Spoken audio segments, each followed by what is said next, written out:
तो आज मैं इस वीडियो में आप सबको पढ़ाने वाला हूं सोलंकी वंश का इतिहास, जिसमें मैं आप सबको पढ़ाने वाला हूं सोलंकी वंश का परिचय, सोलंकी वंश के ऐतिहासिक स्रोत और ऐतिहासिक स्रोतों में मैं अभिलेख तथा साहित्य दोनों की बात करूंगा और राजाओं के बारे में जैसे मूलराज, भीम प्रथम, कर्ण, जयसिंह सिद्धराज, कुमारपाल, अजयपाल, मूलराज द्वितीय, भीम द्वितीय, इन सभी के बारे में इस वीडियो में चर्चा करने वाला हूं।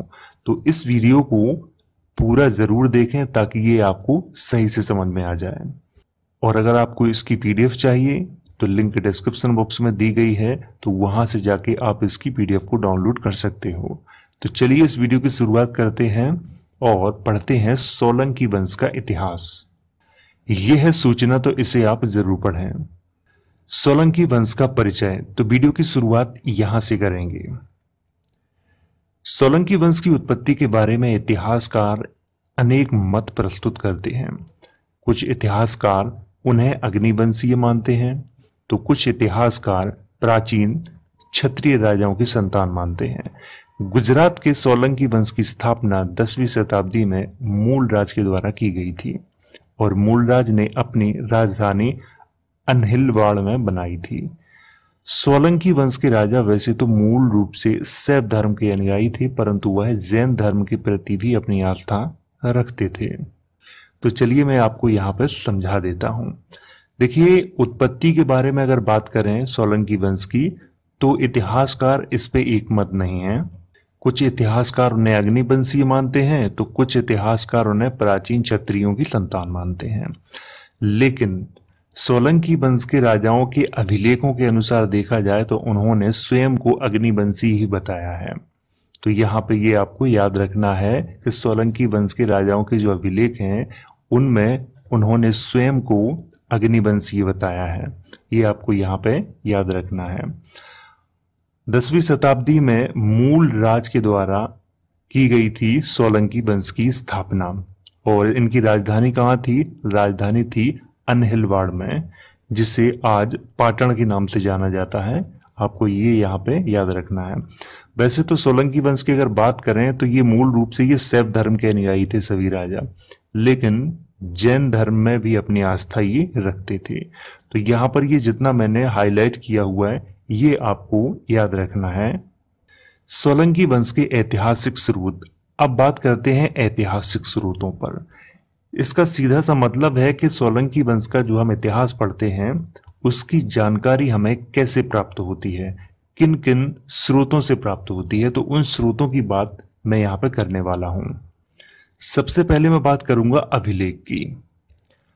वाड़नगर लेख। देखिए, वाड़नगर लेख, वाड़नगर को आधुनिक वड़नगर के नाम से जाना जाता है और ये गुजरात के महसाणा जिले में है। और ये लेख कुमारपाल का लेख है और इसमें सोलंकी वंश की उत्पत्ति के बारे में चर्चा की गई है और ऐसा लिखा है कि इनकी उत्पत्ति अग्नि से हुई थी।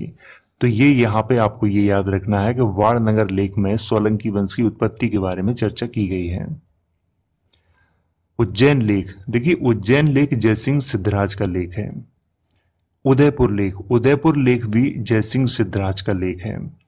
चित्तौड़गढ़ लेख, चित्तौड़गढ़ लेख कुमारपाल का लेख है और इसमें कर्ण के बारे में जानकारी मिलती है। जो कर्ण सोलंकी वंश के राजा थे तो उनके बारे में इस लेख में जानकारी मिलती है। तो यहाँ पे आपको याद रखना है कि वाड़नगर गुजरात के महसाणा में है, उज्जैन मध्य प्रदेश में है, उदयपुर राजस्थान में है और चित्तौड़गढ़ भी राजस्थान में है। जितना मैंने ये हाईलाइट किया हुआ है ये आपको याद रखना है, क्योंकि वाड़नगर लेख और चित्तौड़गढ़ लेख के बारे में बहुत ज्यादा एग्जाम में पूछा जाता है, तो इसीलिए इनको आपको याद रखना है। अब बात करते हैं साहित्य की। साहित्य के माध्यम से भी आप सोलंकी वंश का इतिहास जान सकते हो। प्रबंध चिंतामणि ग्रंथ। ये प्रबंध चिंतामणि ग्रंथ किसका ग्रंथ है? मेरुतुंग का ग्रंथ है ये। कीर्ति कौमुदी ग्रंथ। कीर्ति कौमुदी ग्रंथ किसका ग्रंथ है? सोमेश्वर का ग्रंथ है ये। कुमारपाल चरित ग्रंथ। कुमारपाल चरित ग्रंथ हेमचंद्र सूरी का ग्रंथ है और इसमें सोलंकी वंश के राजा कुमारपाल के बारे में बताया गया है। हसन निजामी के लेख। देखिए, हसन निजामी 12वीं और 13वीं शताब्दी के प्रसिद्ध कवि एवं इतिहासकार थे। इनके लेख बहुत महत्वपूर्ण हैं सोलंकी वंश के इतिहास को जानने के लिए, तो इसीलिए मैंने इनका यहाँ पे नाम लिखा हुआ है। तो आपको याद क्या रखना है? केवल 2 ग्रंथों को याद रखना है, प्रबंध चिंतामणि ग्रंथ और कुमारपाल चरित। तो ये आपको यहाँ पे याद रखना है, इसीलिए मैंने इनको हाईलाइट कर दिया है। तो अभी तो मैं बात कर रहा था अभिलेख और साहित्य दोनों की, तो दोनों में इनका इतिहास मिलता है सोलंकी वंश के राजाओं का।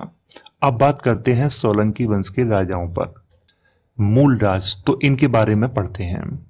मूलराज को गुजरात के सोलंकी वंश का संस्थापक माना जाता है। आपको ये यहाँ पे याद रखना है, गुजरात के सोलंकी वंश का संस्थापक किसको माना जाता है? मूलराज को माना जाता है। मूलराज का शासनकाल संभवतः 940 से 995 ईस्वी के मध्य में था। तो यहां पर मैंने लिखा है संभवतः 940 से 995। मैं अपने हर वीडियो में ये कोशिश करता हूं आप सबको बताने की कि जितने भी हमारे देश में प्राचीन जो राजा हुए उनके शासनकाल निश्चित नहीं है, संभवतः है ये।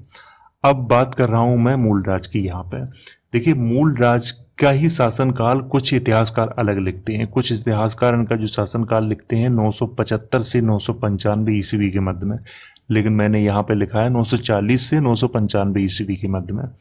इतिहासकार एक मत नहीं है, तो इसीलिए जितने ज्यादा इतिहासकार जिस शासनकाल को समर्थन करते हैं मैं उसी को यहाँ पे लिखता हूं। तो आपको ये याद रखना है यहाँ पे कि ये संभवतः है, निश्चित नहीं है। मूलराज ने अपनी राजधानी अनहिलवाड़ में बनाई थी, जिसे आधुनिक पाटन के नाम से जाना जाता है। मूलराज के बाद 995 से 1022 ईस्वी के मध्य में चामुंडराज, वल्लभराज और दुर्लभराज ने शासन किया, परंतु इनमें से कोई शक्तिशाली राजा नहीं हुआ। आपको ये याद रखना है कि मूलराज के बाद कौन कौन राजा हुए? चामुंडराज हुए, वल्लभराज हुए और दुर्लभ राज हुए। इन्होंने मिलकर शासन किया था 995 से 1022 ईस्वी के मध्य में इन्होंने शासन किया था, लेकिन इनके बारे में ज्यादातर इतिहासकारों ने कुछ लिखा नहीं है, इसीलिए मैंने भी केवल इनके नाम लिखे हुए हैं बस, और कुछ नहीं लिखा हुआ है। लेकिन इनमें से कोई भी शक्तिशाली राजा नहीं था। मूलराज के बारे में आपको जितना ये मैंने हाईलाइट किया हुआ है बस इतना ही याद रखना है। भीम प्रथम, इनके बारे में बात करते हैं। भीम प्रथम का शासनकाल संभवतः 1022 से 1064 ईस्वी के मध्य में था। इनके शासनकाल की अगर बात करें तो कुछ इतिहासकार इनका शासनकाल 1020 से 1062 ईस्वी के मध्य में लिखते हैं, इसीलिए मैंने यहाँ पे संभवतः लिखा हुआ है। आपको ये यहाँ पे याद रखना है, लेकिन ज्यादातर इतिहासकार 1022 से 1064 ईस्वी का जो शासनकाल है इसी को समर्थन करते हैं। भीम प्रथम के शासनकाल 1024-25 में महमूद गजनवी ने सोमनाथ के मंदिर को लूटा था, परंतु भीम प्रथम ने उसका मुकाबला नहीं किया और गुजरात छोड़ के भाग गया था।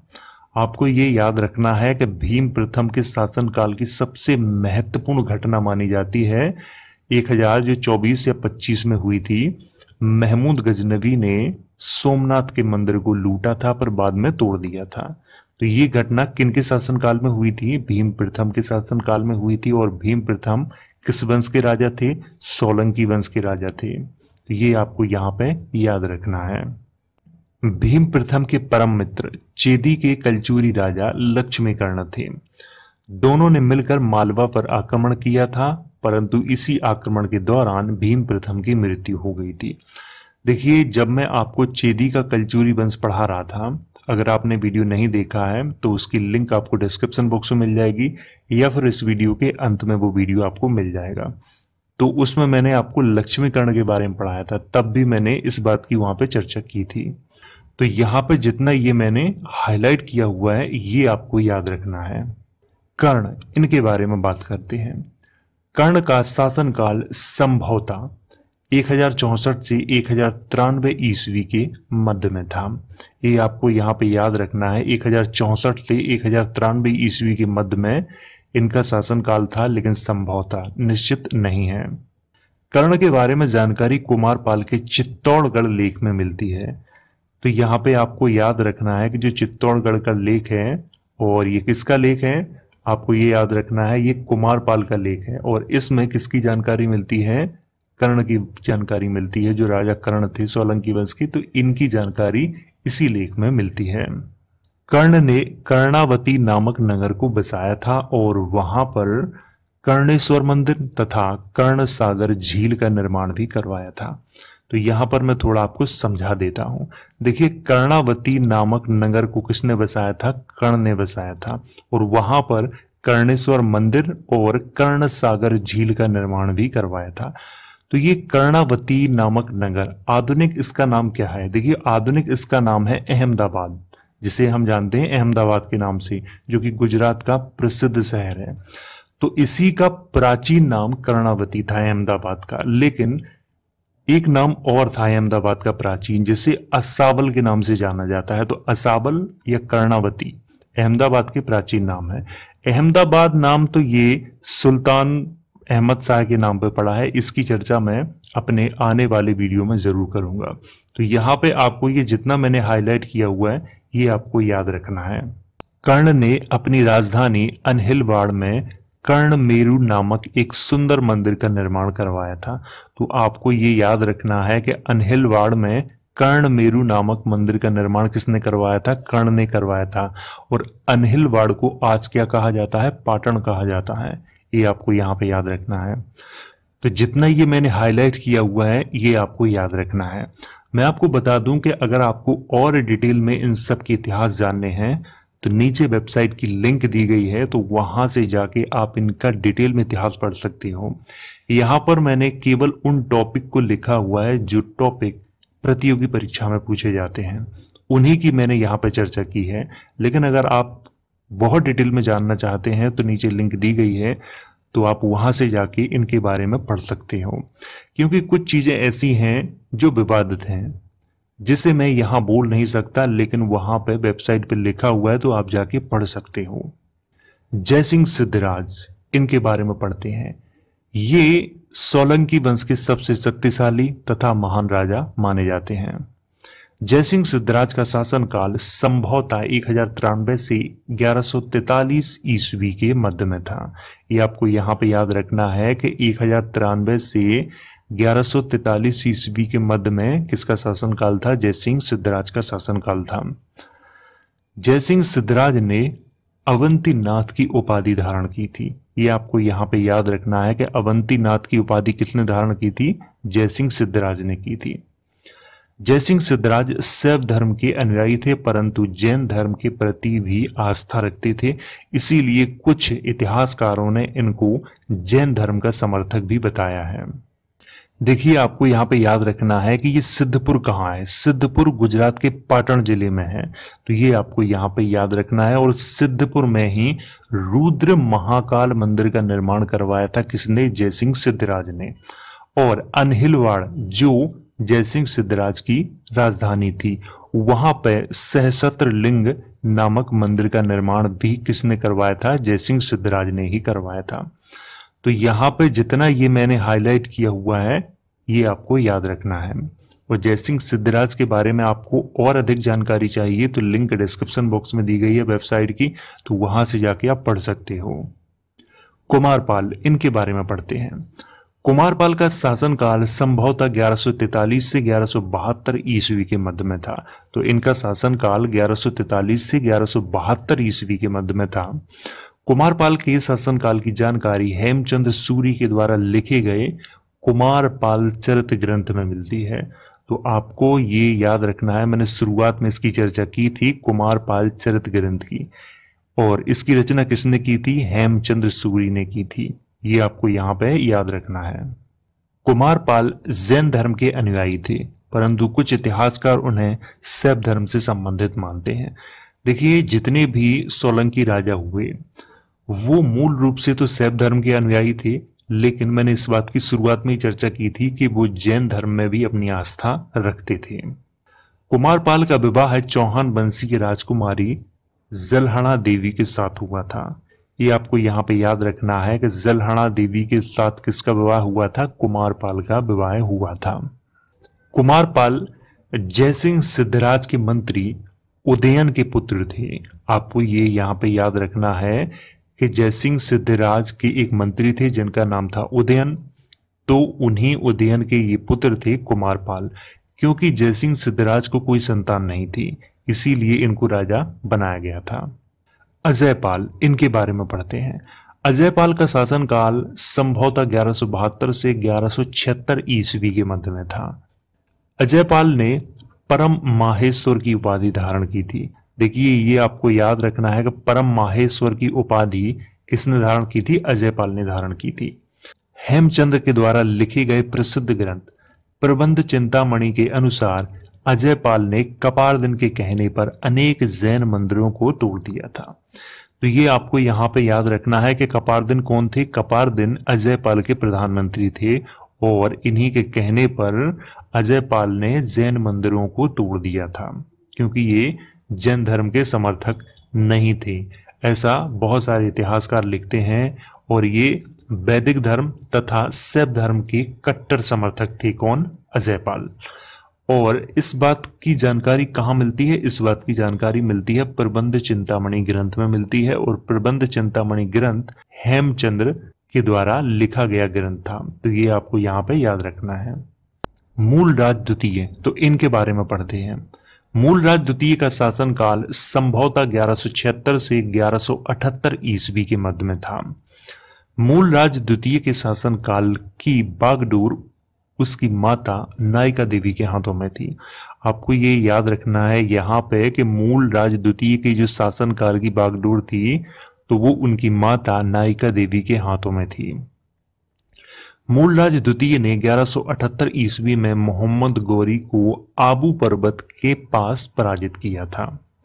तो आपको यहाँ पे जितना ये मैंने हाईलाइट किया हुआ है, बस इतना ही याद रखना है मूलराज द्वितीय के शासनकाल से। अब पढ़ते हैं भीम द्वितीय के बारे में। भीम द्वितीय को सोलंकी वंश का अंतिम राजा भी माना जाता है, क्योंकि इनके बाद कौन कौन से राजा हुए इसकी जानकारी किसी भी इतिहासकार के पास नहीं है, इसीलिए इतिहासकारों ने भीम द्वितीय को ही सोलंकी वंश का अंतिम राजा माना है। भीम द्वितीय का शासनकाल संभवतः 1178 से 1239 ईस्वी के मध्य में था। भीम द्वितीय को भोला भीम भी कहा जाता था, क्योंकि उनके ही शासनकाल में उनके ही मंत्री लवण प्रसाद ने गुजरात के दक्षिण में एक स्वतंत्र राज्य की स्थापना वघेल वंश के नाम से कर ली थी। आपको ये याद रखना है कि भीम द्वितीय को भोला भीम भी कहा जाता है, ये आपको यहाँ पे याद रखना है। और उनके एक मंत्री थे जिनका नाम था लवण प्रसाद। तो लवण प्रसाद ने क्या किया था कि गुजरात के दक्षिण में एक बघेल वंश के नाम से एक नए राज्य की स्थापना कर ली थी, ये आपको यहाँ पे याद रखना है। भीम द्वितीय को सोलंकी वंश का अंतिम राजा भी माना जाता है, लेकिन इस पे इतिहासकार एक मत नहीं है। कुछ इतिहासकार मानते हैं कि भीम द्वितीय के बाद भी कई राजा हुए सोलंकी वंश में, लेकिन उनका इतिहास उपलब्ध नहीं है। इतिहास उपलब्ध न होने के कारण कुछ इतिहासकारों ने भीम द्वितीय को ही अंतिम राजा माना है सोलंकी वंश का। तो ये आपको यहाँ पे याद रखना है। 1197 ईस्वी में कुतुबउद्दीन ऐबक ने भीम द्वितीय की राजधानी अनहिलवाड़ में खूब लूटपाट मचाई थी। 1297 से 1299 ईस्वी के मध्य में अलाउद्दीन खिलजी के सेना नायक नुसरत खान और उलुग खान ने गुजरात पर आक्रमण किया, और उस समय गुजरात में वघेल वंशी राजा कर्ण का शासन था। परंतु कर्ण गुजरात छोड़ के भाग गया था और संपूर्ण गुजरात को दिल्ली सल्तनत का हिस्सा बना लिया गया था। आपको ये याद रखना है कि 1297 से 1299 ईस्वी के मध्य में, क्योंकि कुछ इतिहासकार 1297 लिखते हैं, कुछ इतिहासकार 1298 लिखते हैं, तो कुछ इतिहासकार 1299 लिखते हैं कि 1298, 97, 99 इस तरह का अपना वो समय लिखते हैं कि इस समय अलाउद्दीन खिलजी के जो सेना नायक थे जिनका नाम था नुसरत खान और उलुग खान, तो उन्होंने गुजरात पे आक्रमण किया था। और उस समय गुजरात के जो राजा थे बघेल वंशीय राजा थे जिनका नाम था कर्ण, तो कर्ण ने नुसरत खान और उलुग खान का कोई सामना नहीं किया था और वो गुजरात छोड़ के भाग गया था और पूरे गुजरात को दिल्ली सल्तनत का हिस्सा बना लिया गया था। और अगर आपको और डिटेल में जानकारी चाहिए तो नीचे लिंक डिस्क्रिप्शन बॉक्स में दी गई है वेबसाइट की, तो वहां से जाके आप और डिटेल में इनके इतिहास को पढ़ सकते हो। और अगर वीडियो एक बार समझ में ना आया हो तो आप इसे दोबारा तिबारा जितनी बार चाहें उतनी बार देख सकते हैं। वीडियो अच्छा लगा हो तो लाइक करो, शेयर करो और अगर आपका कोई सवाल है तो कमेंट करके आप मुझसे पूछ सकते हो।